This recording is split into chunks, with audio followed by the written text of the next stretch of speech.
4/2025 જો માતૃગાંઠનો રાઉન્ડ હજી ચાલુ રાખ્યો છે, કારણ કે મેં જે બિયારણમાં રાખી હતી એમાંથી જ આ ટૂંકમાં કટિંગ કરવાનું જે ચાલુ છે, એટલે જે કટિંગ થઈ ગઈ છે. પવન ખૂબ છે એટલે એને બહાર જ રાખી છે, કારણ કે પવનને લીધે જ બહુ ઝડપથી સુકાઈ જાય. અત્યારે કટિંગ થતું તો મને એમ થાય વિડીયો બનાવું, કદાચ બહુ પવનને લીધે અવાજ આવતો હોય છે. મિત્રો વિડીયોના માધ્યમથી, ફેસબુકના માધ્યમથી ઘણા ખરા જેટલી મને એમ થાય છે કે આ વખતે તૈયાર કરવું, હવે પૂરું કરી નાખું, પણ હજી તૈયાર નથી કરી શકતો ને ત્યાં સુધીમાં તો એનો માતૃગાંઠનો ઓર્ડર આવી ગયો હોય. એટલે જે આ બધી માતૃગાંઠની ક્વોલિટી છે આવી રીતે મશીનમાં કટિંગ કરી છે. આ વખતે ટૂંકમાં મૂળિયા ઉખેડવાના ને એ સમયમાં બધું ટૂંકમાં ટાઈમ ન રહ્યો વિડીયોને, એટલે થોડીક એકાદ કેરેટ જેટલું છે કટિંગ કરવાનું બાકી. એટલે કીધું એવું થયું કે હવે એક વિડીયો બનાવી નાખી. આવી રીતે મેં કટિંગ કરી છે. આ પાણીમાં જો આ બધી મૂળિયા ઉખેડીને પાણીમાં સાફ થઈ ગઈ છે અને મૂળિયા મોટા ભાગના ઉખડી ગયા. હજી ક્યાંક મૂળિયું છે એ બધું છેલ્લે આમાં મશીનમાં ટૂંકમાં રહી જાય, છેલ્લે ચડાઈને હળવું થઈ જશે, ચડાઈ જશે અને પવનનો વાવલી નાખશું ત્યારે હળવું થઈ જાય. માતૃગાંઠ છે આ પાણીમાં સાફ થઈને આવી રીતે મેં કટિંગ કરી છે.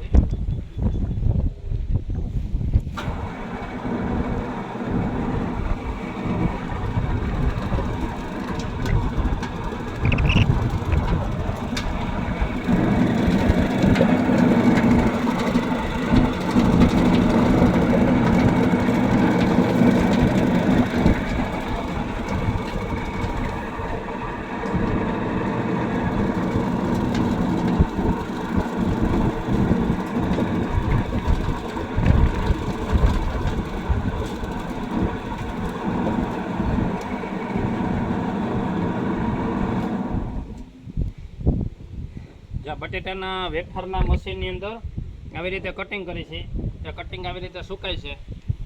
હવે આ વખતે હળદરની ટેબ્લેટ બનાવવાની છે. હળદર અને પ્લસ સરગવાના પાનની પાવડર, કારણ કે ટેબ્લેટની ખૂબ જ માંગ છે. એટલે મેં ઘણા 4-5 વર્ષ પહેલાં બનાવતો ટેબ્લેટ. એટલે માતૃગાંઠની હળદર પાવડર અને સરગવાના પાનનો પાવડરની ટેબ્લેટ બનાવશું. આવી રીતે સુકાય છે. હજી આ લીલું છે બધું. ક્વોલિટી પણ જોઈ શકો છો. જ્યાં બધું એમને છે આખું જો સુપર ક્વોલિટી છે. કદાચ વિડીયાની અંદર કલર કાં વધારે કાં ઓછો આવશે, પણ સુપર ક્વોલિટીની હળદર છે. માતૃગાંઠ અને મિત્રો જે લોકો એક વખત મારી માતૃગાંઠ હળદરનો પાવડર ખાશે એ ગેરંટીથી બીજી ક્યારેય હળદર બીજી લેશે જ નહીં એમ. એટલે એટલી મસ્ત ક્વોલિટી છે. ઘણા વર્ષથી વેચું છું પણ એટલી બધી જાહેરાત ન કરતો, પણ આ વર્ષે રેગ્યુલર હળદર વહેલી પૂરી થઈ ગઈ એટલે માતૃગાંઠનું પ્રમાણ થોડુંક વધાર્યું હતું. નહીંતર સિલેક્ટેડ ગ્રાહકોને જ આ વસ્તુ દેતો એમ. તો મિત્રો ખૂબ જ સારી ક્વોલિટી આવશે.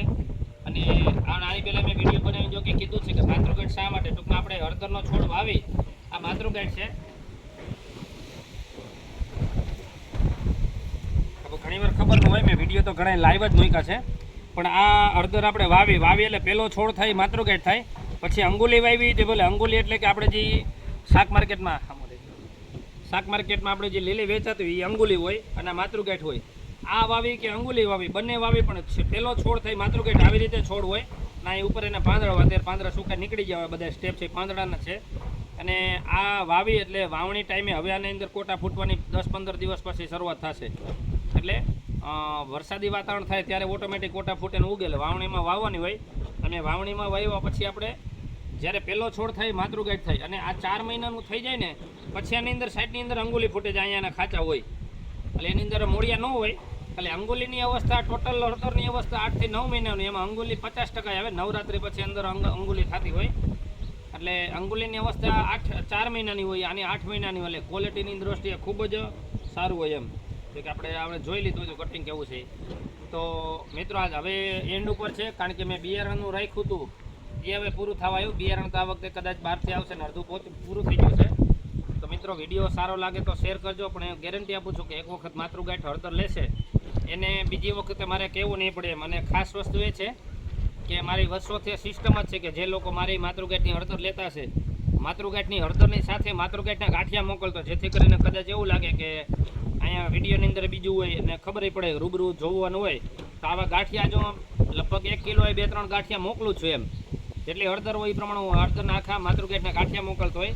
મૂળિયા સહિત મોકલ, આ તો ચોખ્ખા થઈ ગયા છે, મૂળિયા સહિત મોકલતો હોય, જેથી કરીને ખબર પડે કે આને માતૃગાંઠ કહેવાય એમ. તો વિડીયો મિત્રો સારો લાગે તો શેર કરજો. મોબાઈલ નંબર છે 98 255 95 901. નમસ્કાર.